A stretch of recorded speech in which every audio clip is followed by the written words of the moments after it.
Wait. Don't put your roll numbers. Now you. Okay. Good morning, all. Now you can put your roll numbers. Okay. Now in today's session, we are going to discuss the remaining part of our this fifth chapter. That is compression molding, design of compression mold and transfer mold.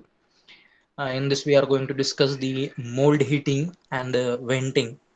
How the heating is done for the how the mold heating is done by using the various mediums in case of compression molding and in case of transfer molding, and why we are providing the venting, and what is the means main objective of providing the venting, and related to how it is provided. Okay, it's related to its dimensions. Okay, and after that, the final part will be design of compression mold. Already I have conducted the practical session. Just I will take the review of that. Okay, just I will take the review. Okay, I will take one problem, and I will first repeat the theory, and I will repeat that problem also. Okay, first we will move towards this mold heating.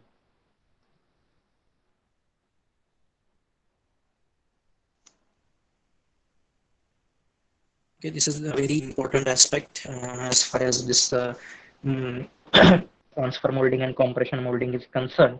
Now, a uniform mold temperature. Okay, it is a very necessary factor. Mold temperature should be uniform throughout. Okay, now the maximum difference between, now here already we know that mold consists of two parts, upper half and lower half. Then maximum permissible difference, okay, between the temperature of upper half of the mold and lower half of the mold is 3 degrees Celsius. Variation in the temperature of upper half and lower half, it should not exceed, means these are some standard parameters, but depending on our medium used for doing the heating of that mold, it may vary. Okay, depending of the medium used. Okay, but we have to try to maintain the temperature throughout the mold in the upper half and lower half. It should be uniform throughout, and we will try to reduce the difference up to 3 degrees Celsius. Okay, now for doing the heating, okay, for doing the heating, these are the heating sources, these rounded spots you can identify here. These are nothing but the heating sources. With help of these slots, we are going to provide the heat. And to provide or to do the mold heating, we are going to use different mediums. Normally, we are using three different mediums. We are using oil, steam, and sometimes we are going for or maximum nowadays we are going for the electrical cartridge heating. Okay, with the help of electrical mediums, we are doing this mold heating.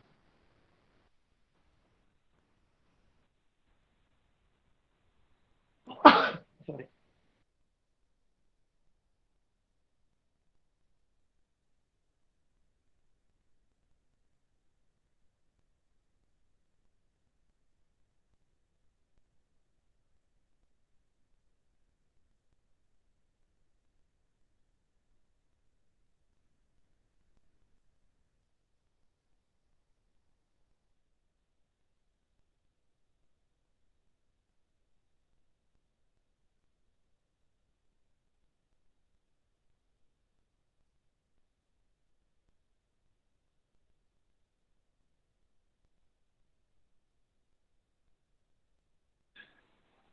Okay, sorry for disturbance. Now here I have mentioned some dimensions.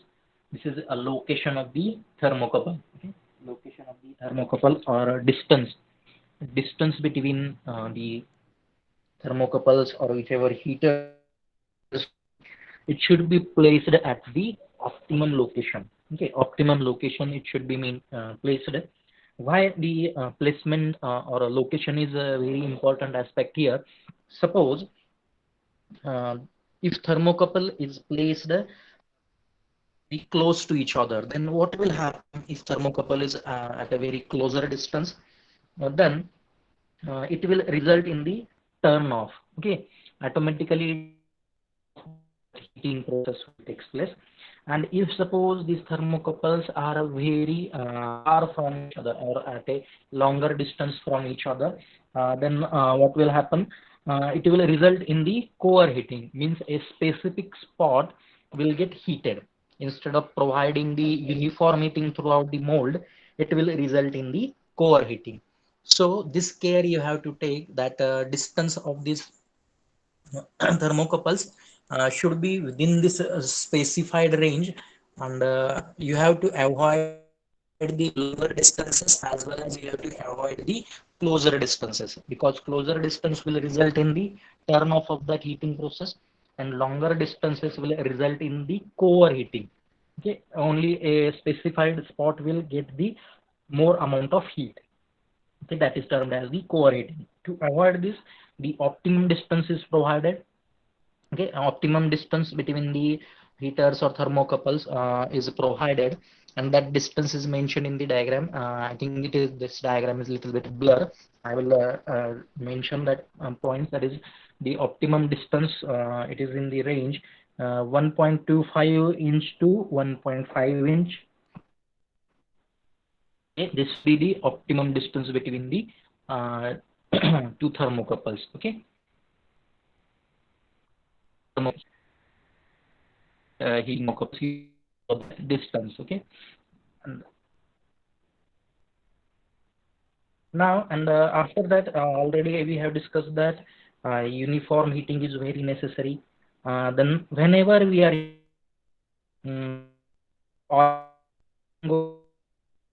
electrical heat, now whenever we are using the oil or steam, then the suppose we measure the difference between any two parts. Okay, we have measured the difference in the upper half of the mold and some other location of the mold. Then that difference will be in the range 3 degrees Celsius when we are using the oil or steam medium. And when we are using the electrical cartridge heating, then if you take any measurement from, if you identified any two spots, and if you take the their temperature difference, then it should be up to 6 degrees Celsius. Okay, variation is more when you are using the electrical cartridge heating. Okay, and whenever you are using oil or steam medium, then this variation is very less. Okay, so this point you have to take into consideration, that with the help of oil and steam medium, maintaining the uniform temperature throughout the mold, it is easy as compared to the when you are using the electrical cartridge heating, it is very difficult to maintain the uniform temperature throughout the mold. Okay, it may be in the upper half of the mold, it may be in the lower half of the mold. It is a little bit difficult to maintain the temperature, that uniform temperature. Okay, and the distance, related to the distance, you have to follow this dimensions rules. Okay, these are the guidelines that these thermocouples which we are using, it should not be too close to each other, or it should not be at a very longer distance. Longer distance will be result in the core heating, and shorter distance will result in the turn off. Okay, the ideal distance you have to maintain in this range 1.25 inch to 1.5 inches. This is related to the mold heating in case of compression mold and in case of transfer mold. Okay, so these are some uh, points related to the mold heating. The next point is the venting. Okay, mold vents or mold venting.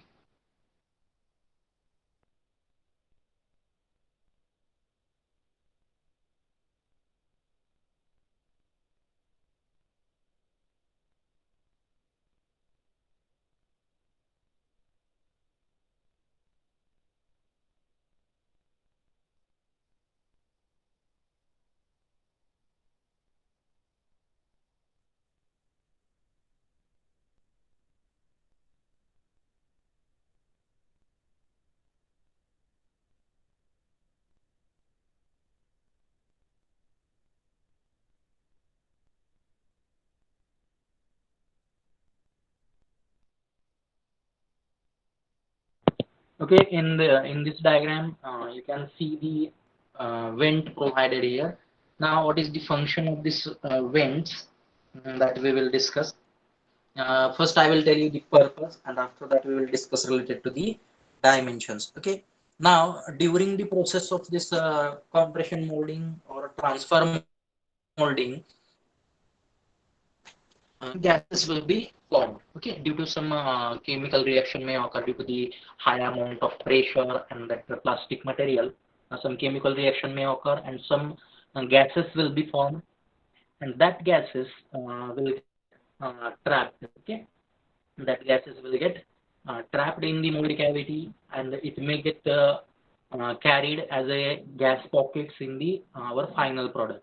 Okay, it will result in the reduced strength of the final product. Okay, and to release these gases, vent should be provided. Okay, so this is the purpose of providing the mold vents or mold venting. I will repeat it. Whenever we are doing the molding process, it may be compression molding process or transfer molding process. We are applying the pressure as well as heat on the plastic material or our preform or charge. Then due to the high amount of pressure and due to higher temperature ranges, what will happen when chemical reaction may occur? Some gases will take place, and any vents, then that gases will get trapped as the gas pockets in your final product, and it will reduce the strength of our product, and during the service it may get failed. Okay, or it may get braked or failed. To avoid this formation of the gas pockets and the defects in the our final product, you have to release these gases by providing the vent. Okay, it will be, these vents are termed as the mold vents or mold venting, you can say that. Okay, these mold vents are nothing but the openings, okay, that you have to provide. These are nothing but the small openings provided. Okay, you can provide different types of the vents. Okay, it may be is grooved type or flat type. Okay, two types are there: flat vents or grooved vents. Okay, generally these are present on the plunger. Okay, whichever plunger or punch you are using for applying the pressure, on that it is present, and so that you will get whichever gases are forming, they may get released. Okay, they may get released. Okay, this is the location here on this spot. Generally, it is provided on the punch itself. Okay,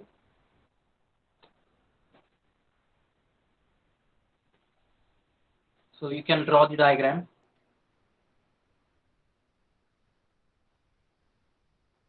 and then you have to, while providing the vents, you have to take care that all vents, whichever vents you are providing, that should open to the atmosphere.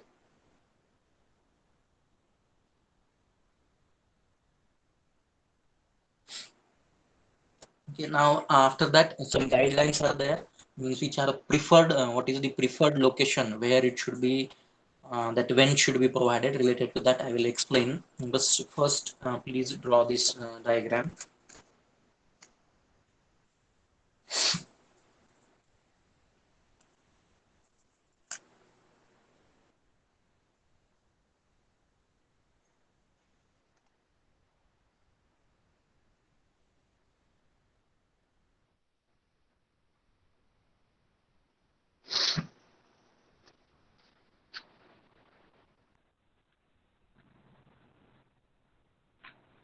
Please draw the diagram.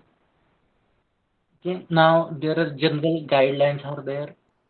Now, what is will be the preferred location? Now, generally, these events are provided on the movable half of the mold. Okay, in the movable half only plunger is there, and on that location you have to provide the vents, and these vents should be open to the atmosphere. That care you have to take, and whichever related to the depth, its depth vent depth, it should be 0.13 millimeter.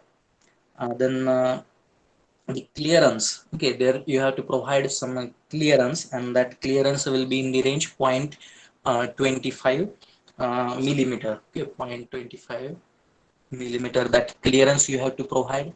Then related to the vent land dimensions, okay, vent land, it should be in the range 0.15 to 0.30 inch, okay, these dimensions are in the inch.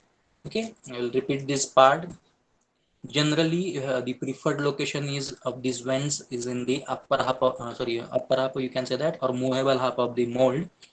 Then the vent depth is 0.030 millimeter.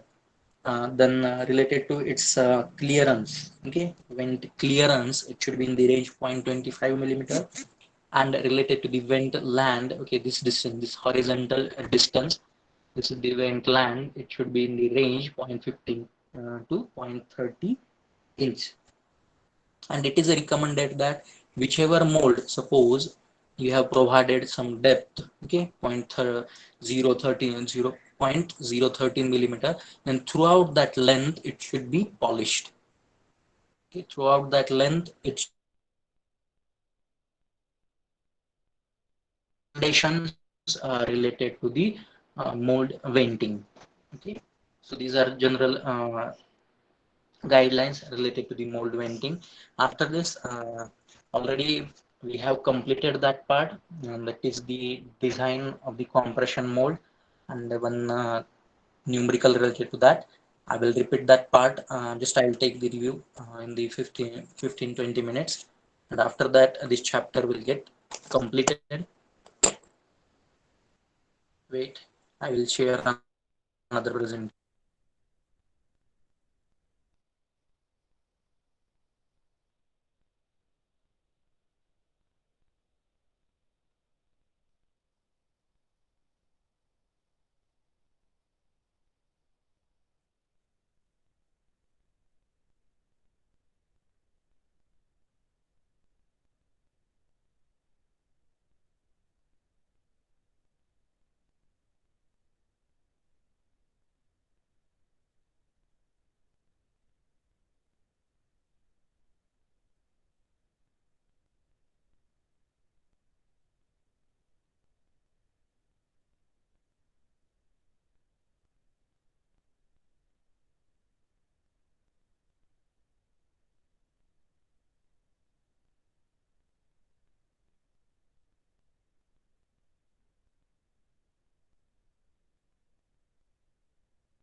Okay, now these are some design guidelines related to the design of compression mold.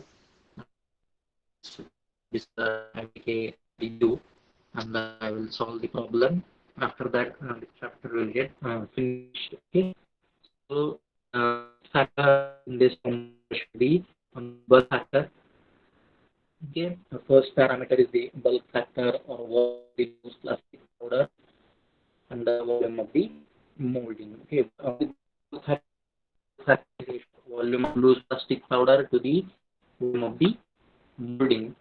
It is the K. Okay, and then design of the land.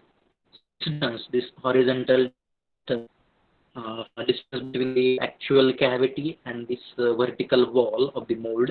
This horizontal distance is termed as the land, and generally these land dimensions are within this range only. Okay, for small sized molding it is 4 to 9 millimeter, and for larger sized molding it is 9 to 16 millimeter. Then design of the loading chamber. Okay, so this is the design of the loading chamber. Chamber is added with the flare. Okay, this is the flare, or in short, you can say that slight taper or slight angle is there, and generally it is in the range 1 by 3 degree to 1 degree flare is provided, and this flare should start by leaving a distance of 4 to 6 millimeter from the bottom. Okay, whichever depth is there of this chamber, loading chamber, uh, leaving the 4 to 6 millimeter distance from the bottom. After that, this flare will start. This flare is generally 1 by 3 to 1 degree, and at the top, it should, some corner is provided, or it is rounded off by providing the radius in the range 2 to 5 millimeter. So these are the design guidelines related to the loading chamber. Then after the loading chamber, you have to calculate the depth here. Okay, depth of that loading chamber. To calculate the depth of the loading chamber, this formula you have to use. This is the VT is the volume of the loose plastic powder, and this is the volume of the cavity. Actual cavity's volume you have to consider here, and then you have to divide it by the projected area. Now, how to calculate this projected area, or what is the projected area? So this which portion I have highlighted here in this diagram by the inclined lines. This is the nothing but our projected area. Okay, the projected area is nothing but when the total area of the molding when viewed in the direction of the molding.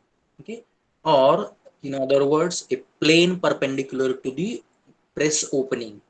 A plane perpendicular to the press opening will be termed as the projected area. Here, this portion highlighted by the inclined line is nothing but our projected area. Okay, this is calculated by taking total rectangular area, this rectangle area, outside rectangle area, and subtracting this inside a rectangle portion.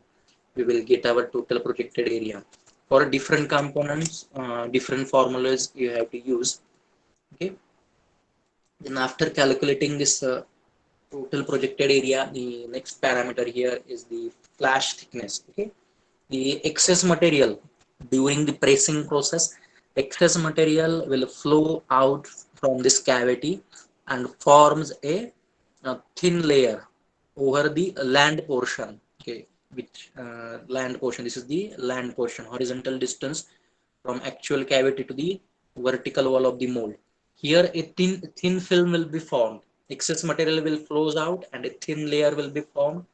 And this is nothing but the flash. Okay, and this flash thickness you have to determine here, or generally it is assumed within this specified range. And then next is the clamping force. So this is the clamping force here. The force which is what is the meaning of this clamping force? Force which is required to keep both half of the mold together or in the closed position.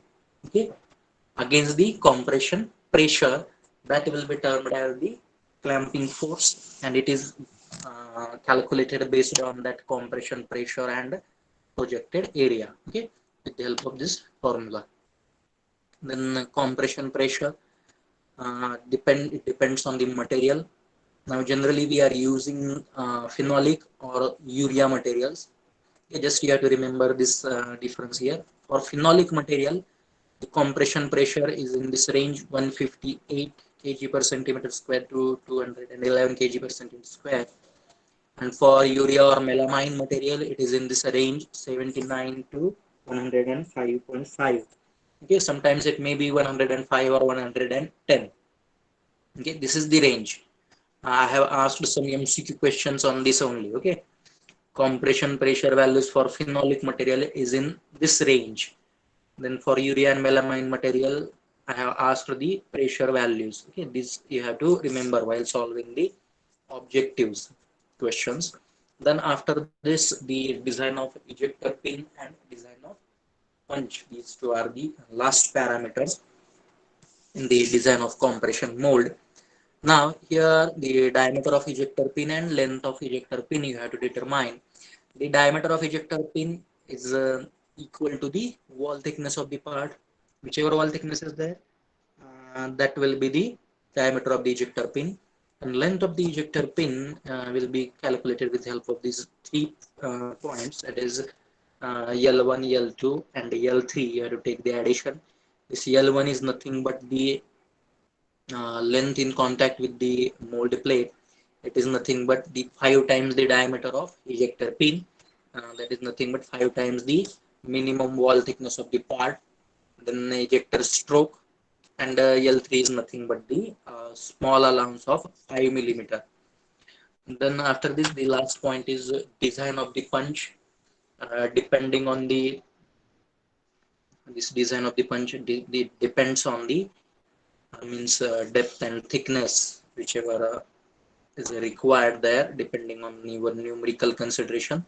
These points you can mention X, Y, Z. Here I have just taken written from the numerical itself. You can depending on your actual numerical, it will vary, and we will take this numerical. Please draw this diagram. I will wait for 1 minute, and after that we will discuss the different points in the design of compression mold.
Okay, this is the numerical provided. You have to design a compression mold for the machine component shown in this diagram. Okay, and here material used is phenol formaldehyde. They have provided the compression pressure, bulk factor, and density of the material. And our first parameter here is to find out the volume of the loose plastic powder. Now, as the bulk factor value is provided, we have to calculate the volume of the loose plastic powder. It will be equal to this formula you have to use. Now, why this 1.2 is taken here? We have considered the flash allowance.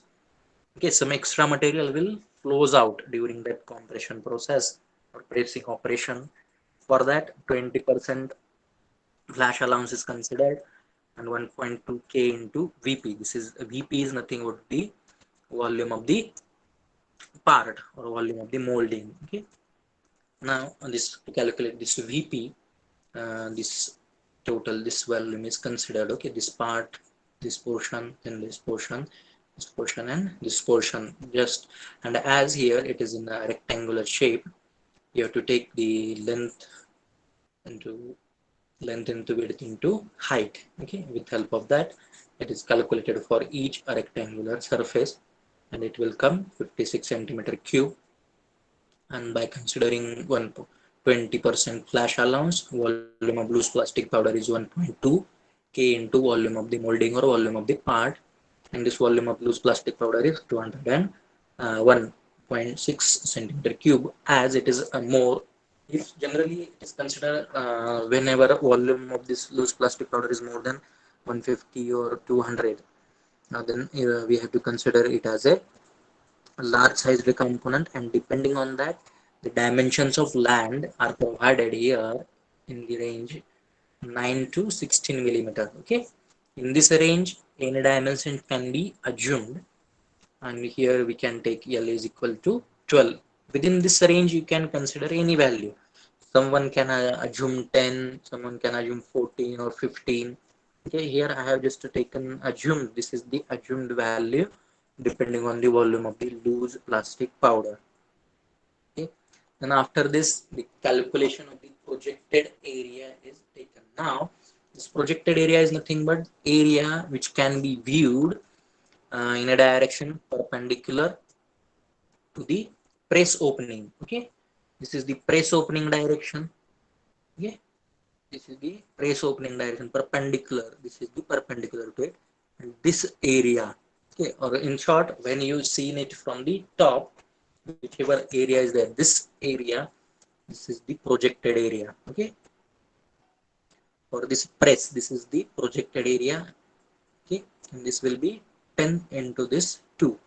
This rectangular portion is the projected area. It is 20 centimeters square.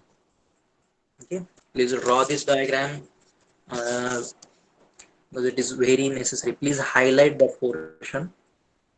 Okay, and please draw this diagram because it will help you to calculate the projected area also, and to calculate the total volume of the cavity. Total volume of the cavity means you have to consider from this corner, this portion. Okay, this total portion you have to consider in calculating the volume of the cavity.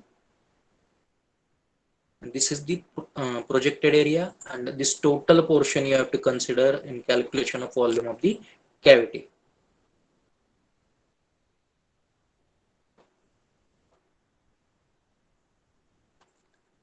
So in the next stage, it is to calculate the depth of the loading chamber. It is calculated by taking the ratio, that is the difference of volume of loose plastic powder to the volume of cavity to the projected area. This is the formula: volume of loose plastic powder minus volume of the cavity to the projected area. Projected area and volume of loose plastic powder we have calculated. Just we have to calculate the volume of the actual cavity. Okay, this is the volume of the actual cavity you have to calculate. Okay, this rectangular portion you have to consider here, and 2 times it will be repeated, and then this central rectangular portion. Okay, it will come 156. And the flash thickness, after this, after determining the depth of loading chamber, okay, it is coming here 2.28 centimeter. Then flash thickness, it is generally considered in the range 0.1 to 0.25 millimeter. Okay, this is the range. Okay, in this range you can assume any value here, and if suppose sometimes they may directly mention in the numerical itself, then you have to take the mention value. Generally it is assumed in this range 0.1 to 0.25 millimeter. The thickness of the layer formed, whichever excess material will flow out and it will acquire the land portion, that will be termed as this flash. Then the clamping force is calculated. What is the clamping force required to hold the both half of the mold in the closed position against the compression pressure? Okay, that will be termed as clamping force, and it is calculated by using the values compression pressure and projected area. Just you have to take the multiplication. The material compression pressure is value is given used in this numerical is 180, and if it is not mentioned, depending on the material you can assume it. I have mentioned the range there also. For phenolic material, you have to assume it in the just below the 200, and for the urea and for formaldehyde material you can assume it in the range 79 to 105. Then by considering that given value 180, and we have calculated the projected area, this is our final value. the clamping force. Then after this, we have to design the ejector pin. Okay, here diameter of the ejector pin is considered as equal to the wall thickness. Okay, wall thickness, from where we are getting this wall thickness, we will refer the diagram. Okay, this is the thickness of this part. This is nothing but the wall thickness, 1 centimeter. 1 centimeter we have considered. That will be the of the pin. Now length of the ejector pin is equal to L1 plus L2 plus L3. Okay, L3 is nothing but the allowance. Okay, just it is a allowance, that is the constant value. Then there is the length of stroke. That length of stroke will be from this top surface. Okay, from this surface to the bottom of that cavity. Here we have to consider cavity. 1 centimeter plus this 7 centimeter, it will be 8 centimeter is the ejector stroke, and the L1 value is 5 times the diameter, and that diameter is nothing but the wall thickness. Okay, then addition you have to take 5 plus 8, which is 5 millimeter, that you have to convert into centimeter, and the length of the ejector pin is 13.5 in this case. Okay, and after this, these are the dimensions of the punch. Okay, this is the depth, 6 centimeter. This say that thickness of this punch, 8. This is the 8 and this is 6. Where it is on the diagram.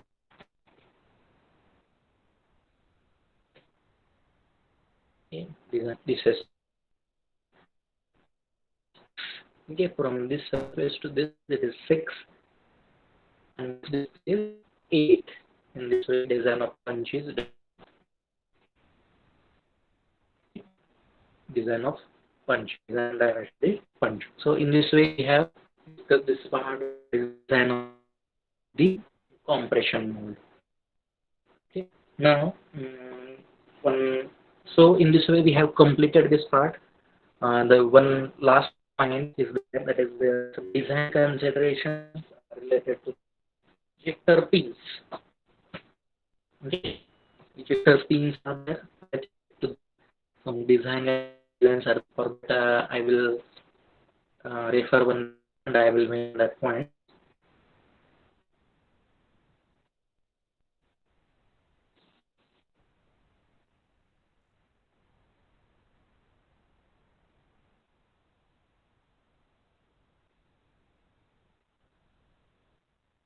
Okay. I will check which diagram is related. Okay. So with the help of this diagram, I will explain you some points related to the ejector pin design. Okay, ejector pin. Now, without eject pins, is the ejector pins already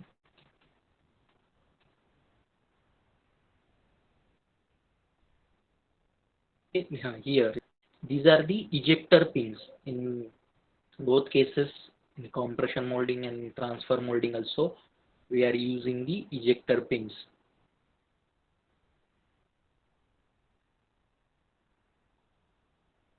Here, these are the ejector or knockout pins, and related some design guidelines are there. Okay, these are the ejector pins. Now, without these ejector pins, it is not possible to remove the final molded part from the cavity or that mold. Okay, sorry, from that mold. Whichever final part is manufactured with the help of that cavity, we will not be able to remove it from that mold without this ejector pins. So this is the very important function, is to remove the manufactured part or molded part from this mold safely and without any distortion or damage. We require these ejector pins. Okay. Now, Another function, this is the first function, that is removing the molded part from the mold safely, securely, without distorting or without damaging. And another is these ejector pins will help in providing the vents also. Okay, these will help in the providing the venting required. These are two important functions. Now, how the attachment is done here in this case, on this flat surface, generally these ejector pins are present on the flat surface only. Okay, this is the flat surface. On that flat surface only these are present. Okay, so these parts you have to take into consideration, and these are attached on the flat surface of that molded part, so that easily you can remove it. This is the molded part. On the flat surface you are going to attach it. Okay, so these points you have to take into consideration while using this ejector pins and their positioning. So in this way we have completed this chapter, that is design of transfer mold and compression mold. In this we have studied design and main parts of the compression mold. Okay, then the design of loading chamber, then standard insert mold body. This we have seen, that is how the inserts are provided. This is similar to the inserts used in the design of the plastic part. That same point you can use here. Then design of different parts like ejector pins, punch, that we have discussed. Then the transfer mold design, then its parts, then the type of the transfer molding process, and how the automation is used in the transfer molding process. And one numerical also we have solved, and that same numerical we have solved 2 times in the practical session also, and in this theoretical session also I have taken the review. In this way this 5th chapter is completed, and I have shared the quiz 2 days before. Please solve that quiz. Okay, within 2 or 3 days, please solve it. And now I will stop the session here. From next lecture, we will start our next chapter. Okay, first I will complete the 7th and 8th chapter, and then I will move towards the 6th. Okay, because on that 6th chapter, one practical I have already taken. First practical related to the injection molding process, basic fundamentals, that I have already, half chapter is completed. That's why I will take it at the end. First, I will complete the 7th chapter and 8th chapter, and after that, I will take the remaining portion of that 6th chapter. Okay, this in this way, 5 chapters are totally completed. Please solve that 5th test which I have shared. Please solve it, and from next session or in the next week, 7th and 8th chapter will be completed. Very short chapters are there. It will take 2 or 3 hours each. Okay, for as far as this chapter is concerned, this is we have completed this chapter, design of compression mold and transfer mold. I will stop here. You can leave this session.